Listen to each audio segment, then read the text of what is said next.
1 जून को होने वाले लोकसभा और विधानसभा उपचुनाव को लेकर सभी राजनीतिक पार्टियों ने अपनी ताकत झोंक दी है। इसी क्रम में शिमला संसदीय क्षेत्र से इंडिया गठबंधन के उम्मीदवार विनोद सुल्तानपुरी के पक्ष में सीपीआईएम ने उपायुक्त कार्यालय से रोड शो किया। इस दौरान सीपीआईएम ने शिमला संसदीय क्षेत्र से इंडिया गठबंधन के उम्मीदवार के पक्ष में वोट की अपील की।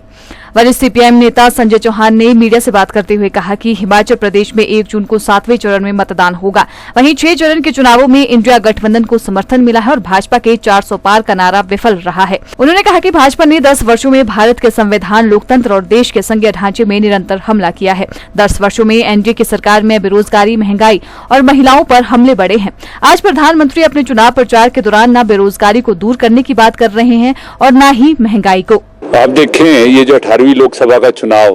होने जा रहा है, उसका अब अंतिम चरण जो है वो 7वां चरण, वो 1 जून को जो है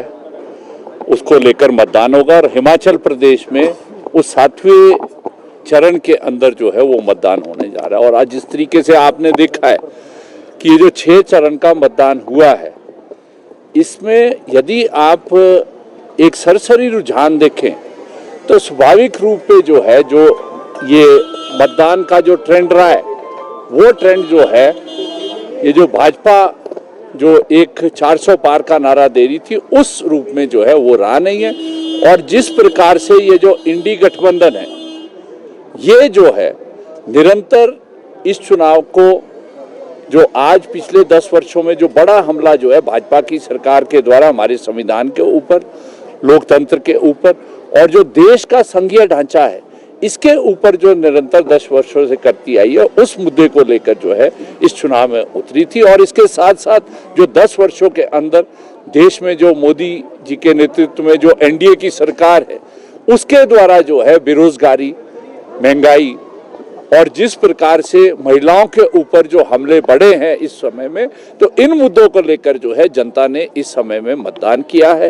और आपने देखा है कि जिस प्रकार से आज हमारे प्रधानमंत्री अपना चुनाव प्रचार अभियान के अंदर,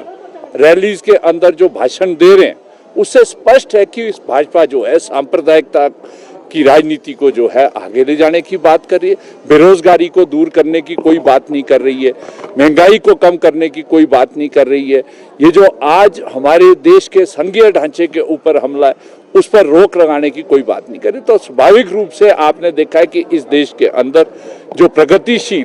लोकतंत्र को बचाने वाली जो पार्टियां हैं, जो सांप्रदायिकता के खिलाफ लड़ने वाली पार्टियां हैं, जिसने इंडी गठबंधन बनाया है, जिसमें कांग्रेस है, सीपीएम है, दूसरी वामपंथी पार्टियां हैं और कई क्षेत्रीय पार्टियां, तो वो स्वाभाविक रूप से जो है जनता के मुद्दों को लेकर चुनाव लड़ रही है। और हिमाचल प्रदेश में भी आपने देखा, अब तो भाजपा के लोग ही कह रहे